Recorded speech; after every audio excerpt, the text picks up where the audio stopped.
They got back to the motel after midnight. Jacob slept on the floor. Sadie couldn't sleep at all. Her brain replayed every moment of her life like a film that had been miscast, recut, misnamed. She didn't know who she was, only who she wasn't. The next morning, the hospital called. Daniel had escaped. Walked out during a shift change, no shoes, no wallet, just the hoodie Sadie had left him and the recorder the staff finally agreed to give him. He left behind a note. "I'm going where it ends." Jacob guessed it immediately. The house. They drove faster than they should have. When they got there, the front door was already open. Leonard sat in the living room, his face hollow. Daniel stood in the hallway with the recorder in his hand, pointing it at his father like a weapon. Sadie stepped inside slowly, palms open. Leonard barely moved. He just said, "You shouldn't have come back." Daniel clicked the recorder on. For 3 minutes, nobody spoke. Then Leonard said, "You were never meant to know any of this. Your mother tried to protect you. She died for it." Sadie's breath caught. She asked, "Which mother?" Leonard's eyes met hers, and for the first time, he told the truth. Nora was pregnant when he met her. He was supposed to help her. That was his job. Legal aid. A young woman with no support, no money, and a twin sister who had long since turned on her. But Leonard saw something in Nora, something he could own. He convinced her Pinehurst would help. It didn't. It broke her.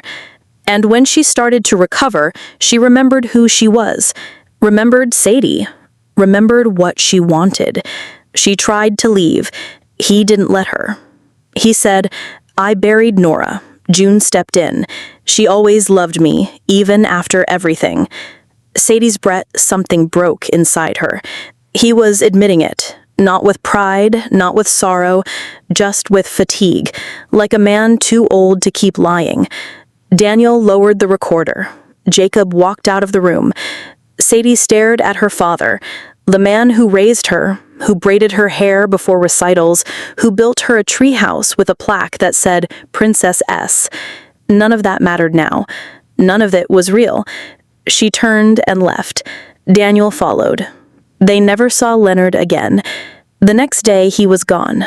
No note, no forwarding address, just a burnt-out truck found near the state line, its plates stripped. The police didn't open a case. No body, no crime. Sadie moved back to Portland. Jacob sold the house. Daniel checked himself into a long-term facility outside Tacoma. He asked not to be visited, not yet. The truth didn't heal them. It didn't fix anything, but it set them free. Sort of. Because even when you know who you are, it doesn't undo who you were raised to be. And some names, once worn long enough, don't come off clean. Sadie never changed hers. Not legally, but she never used Monroe again. Only Sadie. Just Sadie. And even that felt like a question she might never fully answer. 4 years passed. Sadie changed cities twice. Got divorced. Not because of what happened, but because the distance between who she had been and who she had become was too wide to close. She kept the apartment small on purpose, less space for things she'd have to explain. She started going by her middle name in most places, May. It felt lighter, less haunted. Jacob remarried, a quiet woman named Claire who didn't ask too many questions. He took a job as a contractor up north, moved into a fixer-upper on a bluff that overlooked the ocean, and let the wind drown out the noise of memory. He still didn't sleep much, but he smiled more. Daniel stayed in Tacoma. Sometimes Sadie sent postcards, never got a reply. One time she left him a voicemail. "I don't want to talk about what happened. I just want to know what you're eating today." She never heard back. But a week later, a single photo arrived in the mail, a half-eaten apple on a paper napkin with his name scrawled on it. His handwriting hadn't changed. Leonard was officially declared deceased 2.5 years after he disappeared.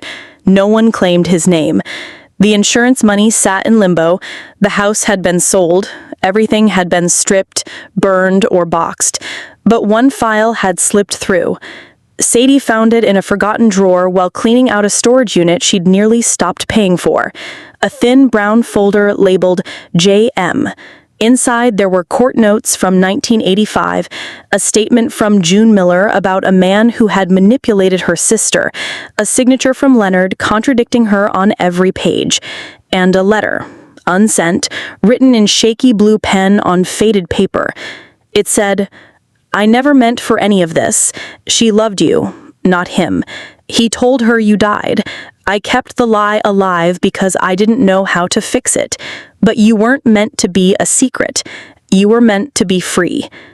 It wasn't signed, but Sadie knew who wrote it. June, the woman who raised her, lied to her, but maybe in the very end tried to tell the truth. Sadie read the letter over and over, not to understand it, but to feel it. The quiet between the lines, the desperation, the fear, the impossible weight of choosing between blood and guilt. When she folded it back into the folder, something fell out. A photograph, the original, not the copy she and Jacob had found years ago. This one was cleaner, clearer. Evelyn on the left, Nora on the right, and in the center, holding an infant wrapped in a white blanket, was June.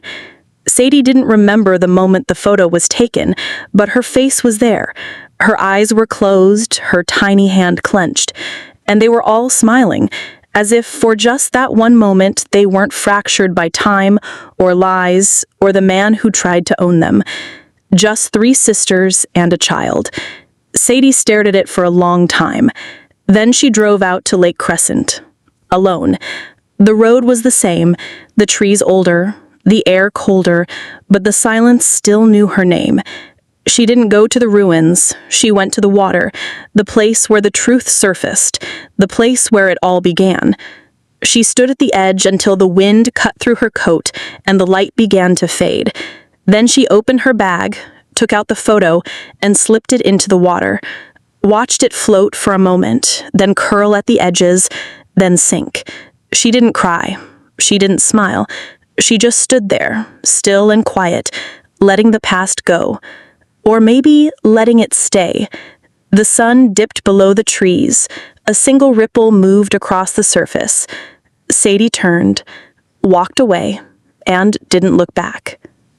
Beneath the family name, a story about what we inherit, what we bury, and what never truly stays dead.